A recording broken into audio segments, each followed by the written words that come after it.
Hello everyone, நான் அரவிந்த். இந்த வீடியோவில் நம்ம பைத்தான் ப்ரோக்ராமிங் லாங்குவேஜ் யூஸ் பண்ணி நம்ம ஸ்கெட்ச் பண்ண போகிறோம். அதுக்கு நம்ம யூஸ் பண்ண போகிற லைப்ரரி பார்த்திங்கன்னா ஸ்கெட்ச்பை. இதில் சில இன்பில்ட்டான டயக்ராம்ஸும் இருக்கும். அது இல்லாமல் நம்மளோட இமேஜஸும் நம்ம இமேஜோட பேத் கொடுத்து அதை எப்படி ட்ரா பண்ணுறது அப்படின்றதையும் நான் இந்த வீடியோவில் சொல்ல போகிறேன். நீங்களும் நம்ம சேனலை சப்ஸ்கிரைப் பண்ணலாம், மறக்காமல் சேனல் சப்ஸ்கிரைப் பண்ணிக்கோங்க. அண்ட் பெல் ஐக்கனையும் கிளிக் பண்ணிக்கோங்க. இன்னும் ஒரு இன்ட்ரெஸ்டிங்கான வீடியோ உங்களுக்கு வரும். வாங்க வீடியோக்குள்ளே போகலாம். ஓகே, இப்போ இந்த ப்ராஜெக்ட் நம்ம ஸ்டார்ட் பண்ணிடலாம். இதுக்கு ஒரு டெக்ஸ்ட் எடிட்டர் தேவைப்படும். நான் யூஸ் பண்ண டெக்ஸ்ட் எடிட்டர் பார்த்திங்கன்னா ஜூபிட்டர் நோட்புக். நீங்கள் உங்களோட கன்வீனியன்ட்டுக்கு எந்த டெக்ஸ்ட் எடிட்டர் வேணால் யூஸ் பண்ணிக்கலாம். எக்ஸாம்பிளுக்கு பைச்சாம் ஆகட்டும், இல்லை விஎஸ் கோட் ஆகட்டும், உங்களுக்கு எந்த டெக்ஸ்ட் எடிட்டர் கன்வீனியண்ட்டாக இருக்கோ நீங்கள் யூஸ் பண்ணிக்கலாம்.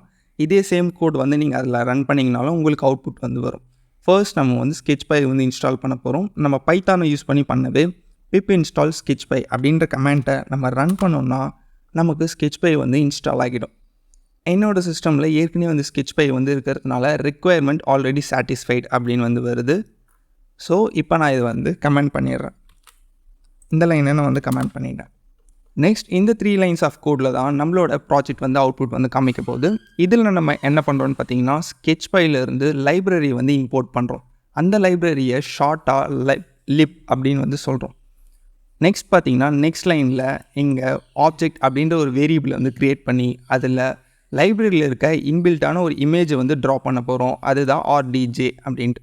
நெக்ஸ்ட் லைனில் ஆப்ஜெக்ட் டாட் ட்ரா அப்படின்னு நம்ம கொடுத்து நம்ம ரன் பண்ணோன்னா நமக்கு அதுக்கான அவுட்புட் இங்கே ட்ரா ஆக ஆரம்பிச்சிடும்.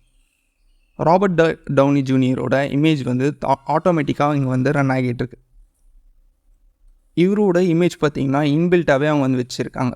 ஸோ இப்போது நெக்ஸ்ட் இந்த செல்லில் பார்த்திங்கன்னா நம்மளோட லோக்கல் பேத்தில் இருக்க இமேஜை நம்ம எப்படி ஸ்கெட்ச் பண்ணுறது அப்படின்றத எக்ஸ்பிளைன் பண்ண போகிறோம். இதுக்கு நான் இந்த ஒரு இமேஜை எக்ஸாம்பிளுக்கு யூஸ் பண்ணியிருக்கேன். இந்த ஒரு இமேஜ் தான் நம்ம இப்போ ஸ்கெட்ச் பண்ண போகிறோம். ஓகே, இந்த கோடிங்கில் நம்ம ஸ்கெட்ச்பைலேருந்து கேன்வஸ் அப்படின்றத இம்போர்ட் பண்ணியிருக்கோம். இதுக்கு முன்னாடி ப்ரீவியஸாக நம்ம லைப்ரரி அப்படின்றத இம்போர்ட் பண்ணியிருந்தோம். அது இன்பில்ட்டாக இருக்கிற விஷயத்தை ஸ்கெட்ச் பண்ணுறதுக்கு நமக்கு ஹெல்ப் ஆகும். இந்த கேன்வஸ்லேருந்து ஸ்கெட்ச் ஃப்ரம் இமேஜ் அப்படின்ற ஒரு மாடியூலையும் சேர்த்து நம்மளோட இமேஜ் இருக்கிற பாத்தை இங்கே ஸ்பெசிஃபை பண்ணுறோம். இங்கே கொடுத்ததுக்கப்புறமாட்டுக்கு ஆப்ஜெக்ட் டாட் ட்ரா அப்படின்னு கொடுத்துட்டு இதோட த்ரெஷ்ஹோல்ட் வேல்யூ கொடுக்குறோம். இந்த த்ரெஷ்ஹோல்ட் வேல்யூ பார்த்திங்கன்னா 0லேருந்து 255 வரைக்கும் நீங்கள் சேஞ்ச் பண்ணிக்கலாம். 0ன்றது பார்த்திங்கன்னா டார்க் பிளாக்காக இருக்கும், 255ன்றது டார்க் ஒயிட்டாக இருக்கும். நான் த்ரெஷ்ஹோல்ட் வேல்யூ 60 அப்படின்னு கொடுத்துருக்கேன். இப்போ நம்ம இந்த செல்லை ரன் பண்ணோம்னா நமக்கு இந்த இமேஜ் ஸ்கெட்சாக ஆரம்பிச்சிடுச்சு.